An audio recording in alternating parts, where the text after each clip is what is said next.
Before we get started on today's episode, we would like to acknowledge the traditional custodians of the land on which this podcast is recorded, the land of the Darug people.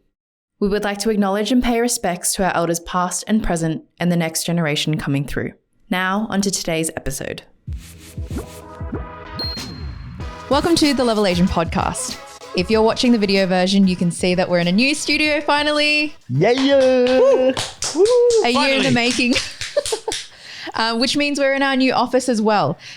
Big shout out to Eva Home for these gorgeous couches and to Rode Microphones for hooking us up with this sick gear. And shout out to our builder, Tony. Yeah, appreciate it, Tony. I know it took a long time, but shout out to Tony. And Parramatta Council for approving everything. Yeah, that's right. It took too long though, 6 months, oh my gosh. As you can tell from the title, we're celebrating our 1 year anniversary / birthday of Level Asian. Doesn't feel like a year, feels like it's been maybe 2 or 3. Feels like a long time. Yeah. This episode will be a bit of a mishmash of our favorite moments in the last 12 months since launching the podcast. As we said, a lot has happened. If you listened to the first solo episode, you would have heard that we went from coming up with the concept to building a podcast studio and releasing our first episode within 4 weeks, which I feel like is quite unheard of. Not many people seem to do that, but it happened. And now we've got our first live event coming up in April, which would have probably passed by the time this has come out. But we've also got our merch store about to launch along with a new food series coming soon. So to kick things off, let's do a nice wholesome highlights reel. What have been your favorite moments in the past 12 months? Does it have to be Level Asian specifically or can it just be in life? You can give both. So one in life. I know there's been a few milestones that have happened since. So maybe do you want to kick things off, Ken? Well, I think the first thing for myself personally was getting married, or at least signing marriage papers. I know Davey will talk about his, but that was definitely one. Number 2, birth of my son, who is now 4 months old. So cute. And rocks the Level Asian onesie every now and again. Shout out to Ray from ACID for doing that. But I think for Level Asian, particularly myself, I think the Cabramatta event, might be a highlight for you guys as well. I thought that was, it was just nice to finally actually meet people who tune in and sort of get like feedback while you're there. So I really enjoyed that. I love the interactions. We did a whole bunch of videos and things like that. I would collaborate with Dim Sum Lim at the end of the day. So that was really nice. And I think I want to shout out to also Betty, who sort of made this happen as well. Obviously coordinated with Davey, so credit to Davey as well. For Fairfield Council. Fairfield City Council, exactly. But I think, besides that, I think, the last 12 months have been really exciting. I'm actually really looking forward to what's coming up. I think the last 12 months have been all about building the foundations and getting things off the ground. And I think now we've laid a really good platform for us to now do some really interesting things. I think the biggest thing for me was, it wasn't a particular event. It was more of just us getting closer. We're part of each other's lives now. We do this on our weekends. Today is Easter Monday. Yeah. This episode will be released later on, but today is Easter Monday. Yeah, because I was out with my friends on yesterday, which was Saturday night. And you don't have work tomorrow. Oh, was it yesterday? No, Sunday night. And they're you don't have work tomorrow. You can drink and all that stuff. But I'm like, no, I got the podcast. And oh, you got the podcast. So everyone gets it, they back off, right? So it's just, it's something that I look forward to doing with you guys, Noel as well, and basically the guys from Social Wave as well. Loads of fun.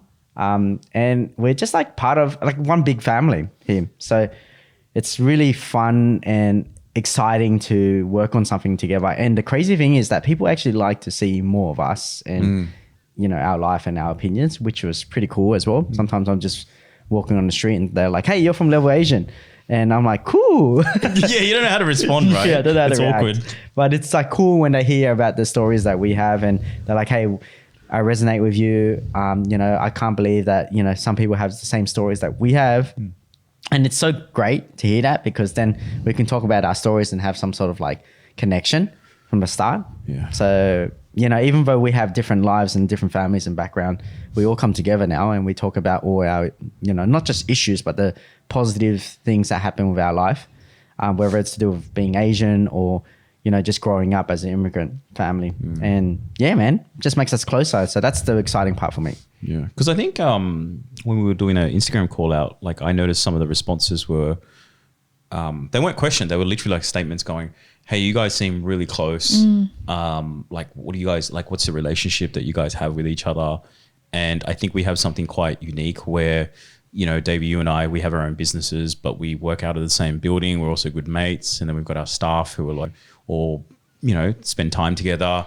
And then somehow this has magically turned into this podcast / friendship / some kind of relation. I don't know how to describe it, but it's like very interesting to see it all come to life. And I think people like the banter. People like how we're so casual with each other, because I certainly think when I think about podcasts, I actually don't like podcasts that are too formal. I prefer things to be a little bit more casual and conversational as well. So I think people see that as well. Yeah. Noel, what about you? All my highlights have been entirely selfish. So shout out to Rich for doing my hair, getting my hair did. Yeah, the Christmas episode. Yeah. Pretty much got my hair dyed for free. So don't know how I swindled that, but thanks, Rich. Being the guinea pig. No, it turned out great. It was a great experience because it's something I would never kind of do for myself. And so yeah, it was fun. But I think also just meeting some amazing people this past year, like just expanding our network. Like, so we've done a year's worth, like every week, releasing an episode and then filming in batches every weekend. Just the sheer amount of people that we've met and got to know. Sydney Food Boy, who's always popping up and all that stuff. Kevin the Langday. Kevin supporting us and just hanging out and just having dinner with him, like on a Friday night. Like it's just been really cool to just It's so wholesome. Hey? Yeah, just meet other wholesome Asians and hang out. Like it's been fun. They're so inspiring, like the stuff they do. Is especially when like you're like, wow, like for me, it's like, wow, just food. It's like why are you doing this? I just don't get it. How do you make money? It's not about the money, bro. I know. So it's really cool seeing what like meeting all these different people and like what they do and they just enjoy it. Yeah, I agree. I think it's opened up a lot of doors that we didn't realize it would open up. Actually, yes, one highlight that did come to mind just then was obviously, you and I going to Vin Zhang's workshop in, was it August last year? I think so. It was August. Yeah. Yes. So August, and I think you and I went in thinking, yeah, we're just gonna go there and we're gonna be like master communicators and then come out of it. And we didn't realize. Communicators. It sounds awfully very close to. And then when we went there, we knew Vin was an amazing person and he's very talented at what he did. But then to, I guess, meet him in person and then him giving the time and the interest or even the bandwidth to even understand what we're doing with Level Asian was like pretty crazy. Like I didn't expect it. And like we've been fanboying over him for like a really long time. Yeah, man. We knew about him like 5 + 6 years ago. Yeah. And I'm like, this guy's amazing. Yeah. And then like the thing is like what we met in person was even better. It was just a great guy. And he's like one of us too. Like, he just wants Grew to be up the same way. Yeah. So, and it was just very inspiring to be able to meet a fellow Asian Australian that wants to collaborate and wants to better the society, not just Asians, but like just Australia alone. Like, well, not just Australia, like just people actually. And he just wants to help people like us and help others as well. So great to meet people. Like that. It's like, I think with Vin definitely is not about the money because otherwise he wouldn't work with us. But, like Heart of Gold. And I think he genuinely could see what we were trying to do as a mission. And I think he appreciated the fact how we were going about connecting with him as well. Yeah. Like, flying all the way to Adelaide. I mean, that wasn't the reason, but to actually go out, spend the money, the time, do his workshop and actually invest in not just ourselves, but also, spend the money on what he's creating as well. And I think that's a big deal for him. He's always been a very humble guy and very grateful about it. But, that's turned into now him being part of this event that's going to, come up at the end of April, and who knows like what else we're going to potentially do. Because, I think I'm excited about, like I said, the point is that these doors are opening up. We don't even know like where they're coming from. It's just people are, they're making themselves available. Right? I remember 3 years ago, like when we were started to do marketing for Davey, and we were all just watching Vin's videos. We were like, how's this guy so good? Who would have thought like 3 years later Yeah. He's coming to an event that we're organized and And he's on the coming to our podcast as well, right? Oh, man, I'm getting goosebumps. Yeah, I know. I'm thinking about it. I'm so excited about the end of April, man. I obviously I had my wedding a week or 2 weeks ago, and now I'm just like, man, I'm so excited for this event that we're having at the end of April. It's going to be one of those like massive events for us that we are going to remember, be a memory of us forever. So can't wait. I think for me, I've got a few things that kind of come under one umbrella, but I think the main thing is the community that we've built, whether or not it's on social media, but also IRL. Like for me, I think because I'm seeing everything on social media and I'm like managing a lot of the stuff on there and putting it out and seeing a lot of the firsthand responses, it feels really cool to have seen it go from, I know numbers don't mean a lot, but it's also going from 0 to what we're at 54K now. And just seeing all the comments that come in, all the stories and the DMs that come in that tell everyone else's stories. And yeah, I think that's really nice. But also the community that we've built IRL in the sense that we've got all these podcast guests that have come on. Again, like the network that we've built as well has been really cool, and being able to meet all these people that we might not have met otherwise.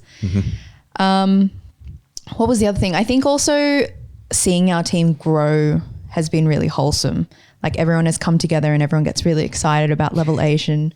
And I think everyone's faces light up whenever we've got something new coming up. We know that it's like a lot of work that goes into it, but actually being able to see that come to life. For example, the first event where we did the Bancho Bar, which was just within our own networks. And then we also had that Cabramatta festival for Lunar New Year. And we saw our merch store come together and the whole team came and, supported each other. We had no expectations of going to that. I know. Yeah. We were like, people wouldn't even know who we are. Yeah, I'm always thinking like the worst case. I was like, we just bomb out. Like no one knows anything about us. Yeah. The people came and said hi. Yeah. And told their stories and told us how they listened to the podcast, which was really cool. And they also paid money and bought our merch. So thanks for supporting. Yeah, so Yeah, it it's was been it was a very surreal experience. I remember like us in the car park and we took that photo. We were just going, that was a very epic but wholesome like experience to be able to stand there in the sun, like getting burnt, but also enjoying the conversations we're having with people that either watched us or know a bit about us, or some people just walked past us and started talking to us and talking about the stories that we were talking about on our podcast too, and they didn't know who we were, so they resonated with us really well. Well, I know to me because I was like running around talking to everyone. Yeah. I think it's been really cool to see everything. I don't know how to explain this, like more humanized or more real. So I guess putting people on a pedestal as celebrities or influencers and whatnot is one thing, but also meeting them and hearing their stories is another. And I feel like for me personally, I feel like everything is just real. Everyone's at a human level. Everyone respects each other very well. Everyone's just human at the end of the day, and there's no one on a pedestal. I don't know if you guys feel the same way, but it's normalized everything a lot. I don't know how to describe it. Like there's something like it's there's nothing tangible, but it's like something in the air, right? Like I don't know how you guys would feel about it, but for me it's like, okay, I'll give you an example. We were part of the Asian Hustle Network event that was in Sydney end of last year, and I didn't think anything of it. I just was happy to be involved of just Level Asian supporting AHN, expanding out into Australia, and it was a room full of Asians, and it was a great event.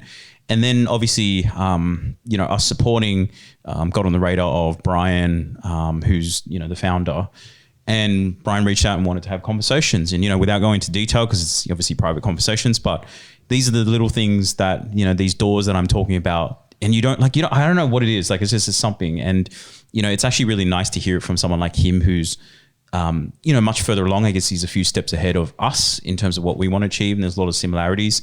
And him telling us that we're on the right track and what we're trying to achieve with the podcast and all that is good. So it's really nice to get validated, and it keeps us motivated that we want to do more, we want to do better and stuff like that as well. So Yeah. I think one last thing to add as well.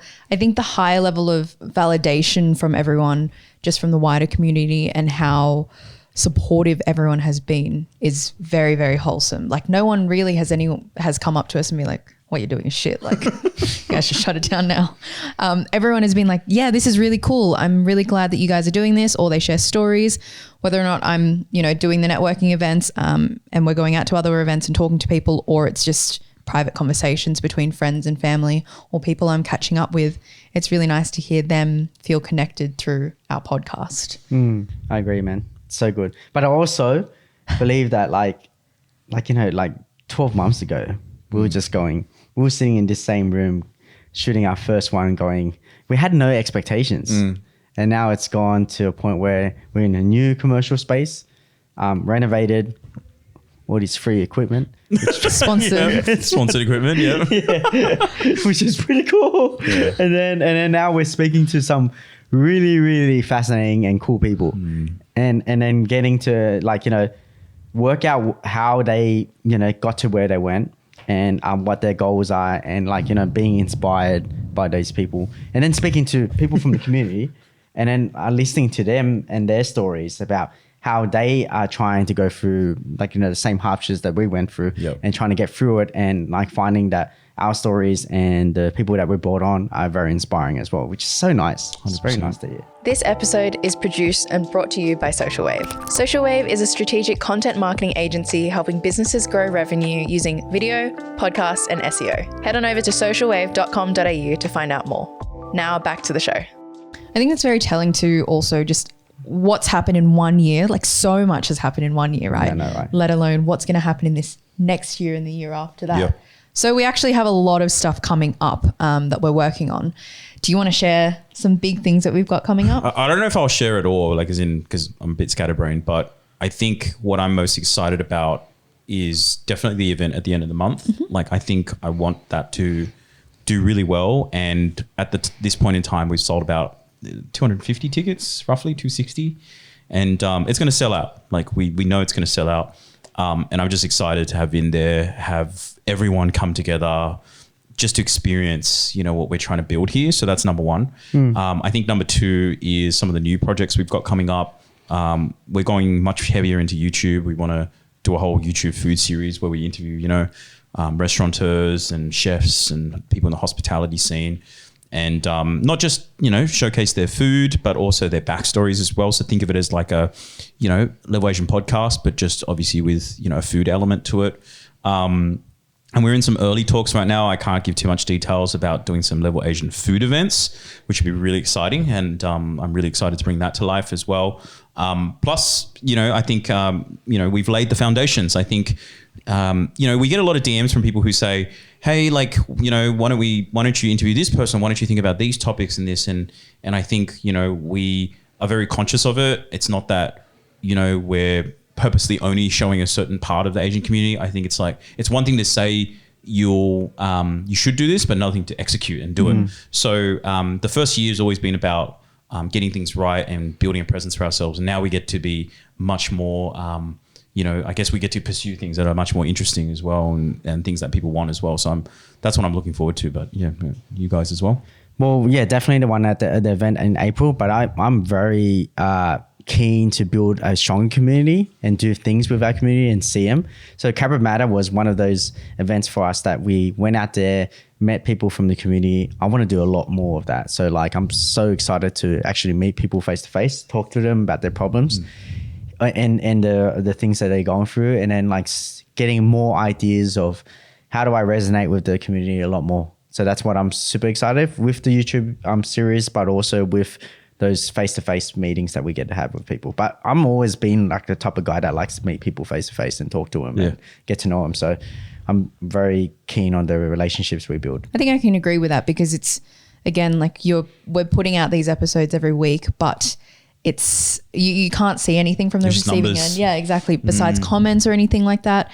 So having these the live events really puts things into place and seeing it come to life. It's very hard to actually have that much events for man, because it takes it's a lot of work. Yeah. So we're trying to space it out as much as we can. But this event that we're doing in April, we've been planning it since start of the year. January. Literally. I think we had the idea at the end of last year. I think we were looking at February as the original date, and it was just too soon. Plus commercial property, you getting married, me having a kid. You getting married. It was just me getting married. It was life got in the way. Plus we both run businesses ourselves. Yeah. So, we're trying to do this on top of our normal 40-hour week. And we're similar to everyone. We're going through the same things that everyone's going through, and we're just trying to push it in and squeeze it in. And luckily, we got great families and a support network that would help us. Yep. Like, you know, I'm sure Shirley is Your wife. Yeah, my wife. So it's very nice for me to like for her to go and help out with planning the whole wedding, and me to go on these shoots and podcasts, as well as like manage the business. And like, you know, she's not complaining too much about, you know, hey, why aren't you there helping me out and stuff like that. So we go through the same things that everyone's going through. That's anyway. Definitely. Like I say the same thing for Iris, you know, like she's babysitting by herself today. Like, you know, I would like to be there as well and give her a break and give her time, but she's never complained literally about me shooting or anything like that. If anything, she's been supportive. So this is not us complaining. It's just for everyone to understand that, like Davey said, we can't do that many events. Yeah, we're trying to do our best and we want to do more, but you know, a lot of work is involved. Yeah, exactly. You know, we have limited resourcing. Hey, like if you're listening, and I don't know if this is a thing we want to put out there or we cut this out, but like if anyone wants to help and support and volunteer, we would be very open to it, because we need more hardworking, talented people who can, you know, be part of this and really believe in it. So reach out to us if you're interested. I think this year will be cool because also we're experimenting with more personal stuff and sharing more of our own personal stories, which people have asked for as well. And I think that really resonates with us because we want to share unique experiences, or I guess personal experiences that are relatable to our everyone. audience too. And just so you guys know, man, it's bloody scary. Like I'm not sure if we're gonna like release this, but like when I talk about my personal stories, it's like it's very hard on us right after we get filmed, because it's scary putting Cat's out of the bag once you say it, right? Yeah. Like And you don't know take it who's back. listening. Yeah. It's like, for me, it's like I go through a bit of anxiety, and you probably don't see it in the set and like us getting filmed, but after it, I'm just like, man, like, you know, I'd never talk about these stories outside my like close friends. So when we hear about those stories, on especially on video, when I watch it, I'm just like, man, I'm freaking the hell out. Do you watch yourself? Like after episode's gone out? Well, I review it a few times, and then after that, yes, I watch it. Yeah, right. I listen to it because I also want to make sure that I don't offend anyone. But obviously, in the end, you always like this. Yes. You know, some people always get offended, but because for me, it's like I'm always about trying to build this good relationship with everyone, and wanting to help people, because that's the only reason why I release those stories. You know, when I talk about my personal stories, it's because I think it can help someone that's going through the same problems that I'm going through. So I talk about it. Sometimes I don't have the solution. Sometimes I'm just like, it sounds like I'm venting, but for me, it's like, I think I can help someone. So I'll just let it out there.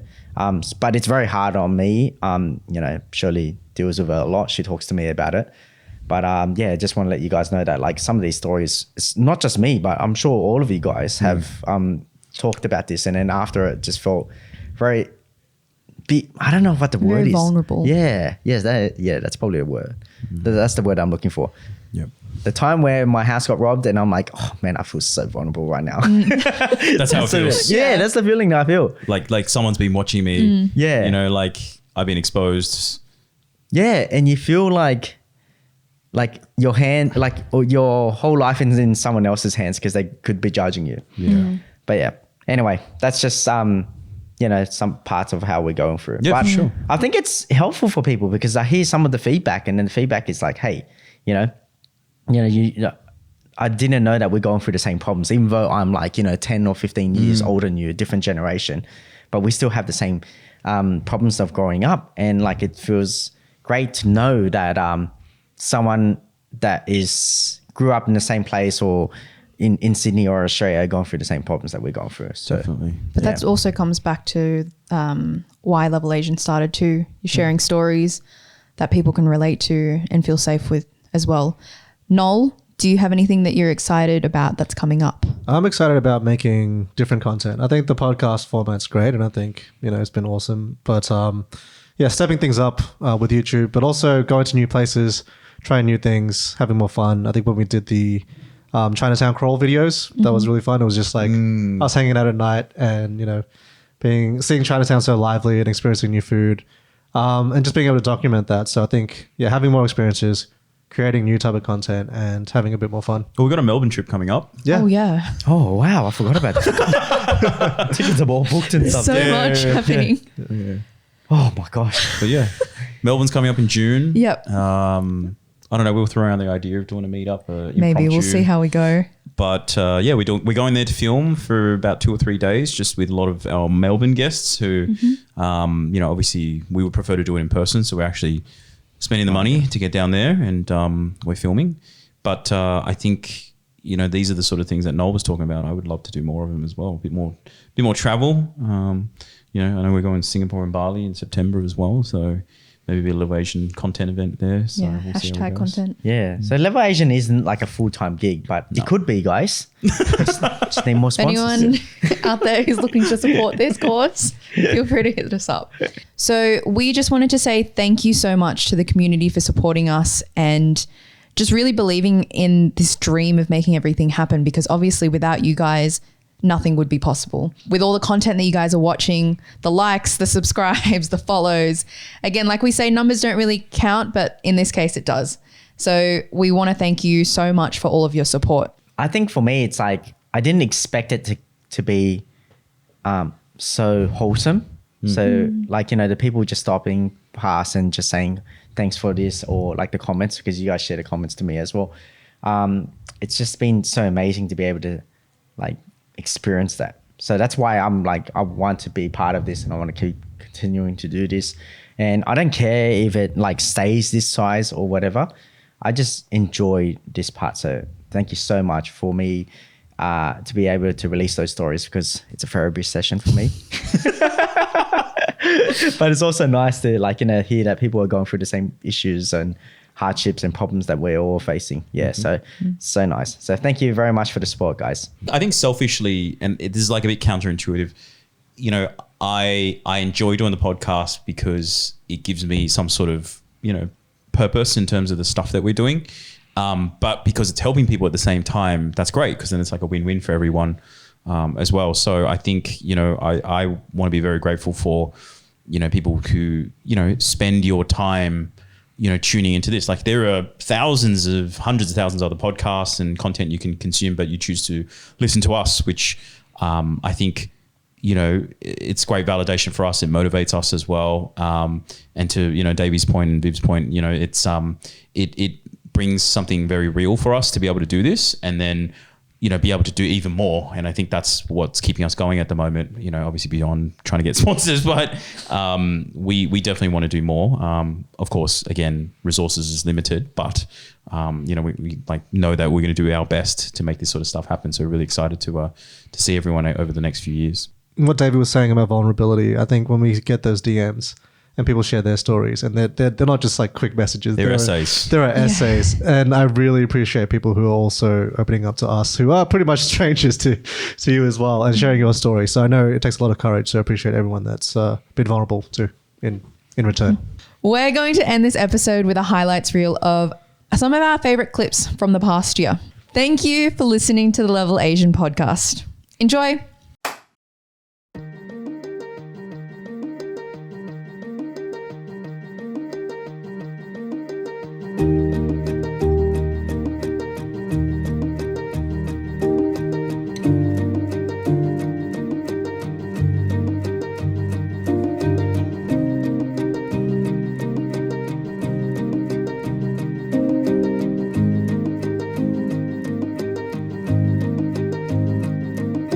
I feel like there's, for a lot of Asians, they could never imagine that I could do something like this. Like they could never imagine someone from our community doing something like this.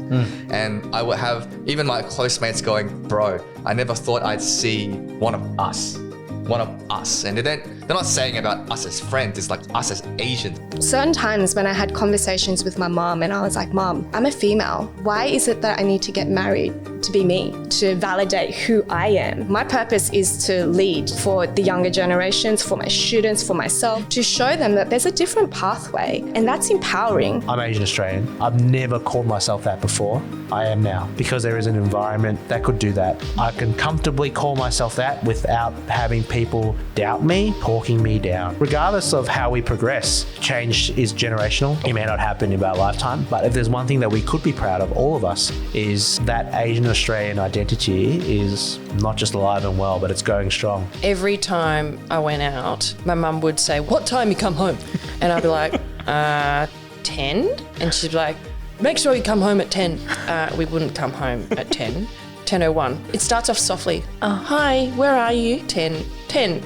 "Where are you?" And then it will continue to escalate, and to the point where by midnight it's like, "Don't come home." What's the? His hair's looking green now. I look like the Grinch. Oh shit! It is green. Oh, this is the Grinch what the Christmas heck? special. It's like ash gray right now, right? Are you worried, Noel? Yes, a little bit.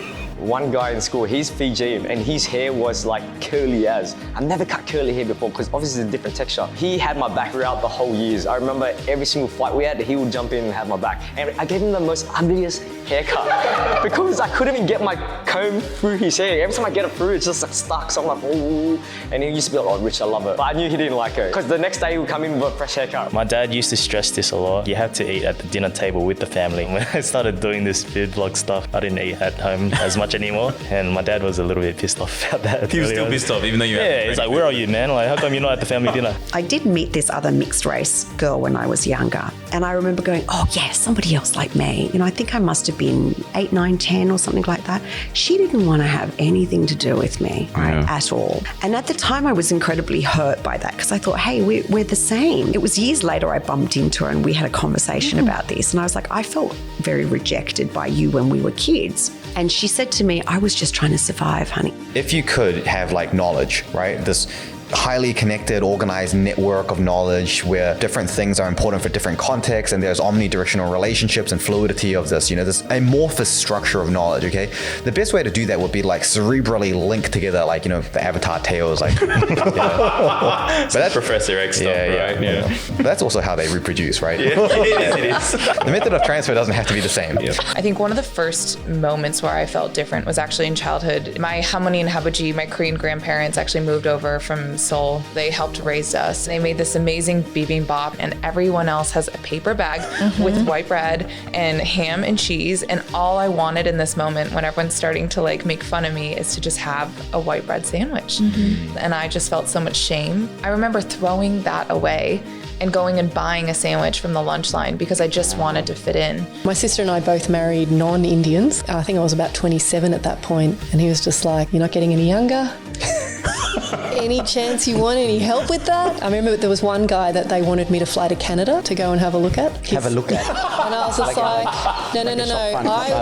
I was having to fly there to see whether his mother might think I was good enough for her son. I was like, I'm not flying halfway Oh, so they around. were assessing you. That's right. My dad actually has adopted a lot of the stereotypical Shanghainese man responsibilities. He watches WeChat videos in Chinese and sends them to me on WeChat being like, "You should make these." He loves it. He's gone back to China to visit my family without my mom. Wow! Yeah. Just talking in Google Translate. And he's just happy to be there, Do they still call him Lao Wai? Yeah. They call it that, yeah. Guilo? Yeah. He calls himself Guilo. He's like, "Oh, Guilo's here." I love Vietnam. I feel this deep connection to it. I can't explain it. I think maybe we've all experienced that when we go back to where our parents lived and where they were born and how they grew up. And so my mum actually took us back for the first time when we were still in high school. Looking back for me, it was like, oh, it's just like a holiday or whatever. But for her, it was this really big deal. She was introducing her children to her entire family. She was the only person that actually came over from Vietnam. I remember she said, "What do you think of my family?" Oh, she asked. She asked, yeah, when we were in Vietnam, and she said, "What do you think of my family?" Wow. And it was just this moment where I now look back and I just think it was so important for her her for us to experience that. The fact of the matter is that we're sitting here having a podcast calling Level Asian, leveling up. I love it. The fact is you guys doing that, I know we talked about it when you were planning on launching it, and now you're doing it, right? You're creating this environment where we can actually have these conversations, but also having a fan base, a listener base who could actually, relate to, right? I don't really do podcasts. I just do my own with Ali because I enjoy Ali's company. I don't. But what drew me in about you guys is because I think I have clarity on it now in hearing you guys talk on this podcast. It's because your definition of success is very similar to mine. It's doing things you love with people you love. That's as simple as my definition goes. Yeah. My workshop is me doing something I love with the people I love the most. At the end of my workshop, I go up on stage with the people I love most in my life. We hold hands and we do a bow, right? This is my band. This is my crew. I love that. And I think that's what really drew me to you both and your whole crew, is that you're people who are doing things they love with people they love. And I can feel it. I just wasn't able to put my finger on it. I was like, what is it about these guys that I really love? I was going to ask you. I didn't why? know. I thought, is it even real? Maybe I don't like them. Maybe I don't know, what is it? What is this? Waiting for that thing to happen. Why am I so drawn to them? But I'm so drawn to you. Like every now and then I'll get stuck in the chat group with you guys and we're like little kids chatting back and forth non-stop. I'm like, why don't we just call each other at this point? It's like full-blown, deep and meaningful conversations, but it's because I think we have a similar definition of success. Yeah. Yeah, and that is not for nothing. Doing things you love with people you love. That's not nothing. That's everything. Yeah.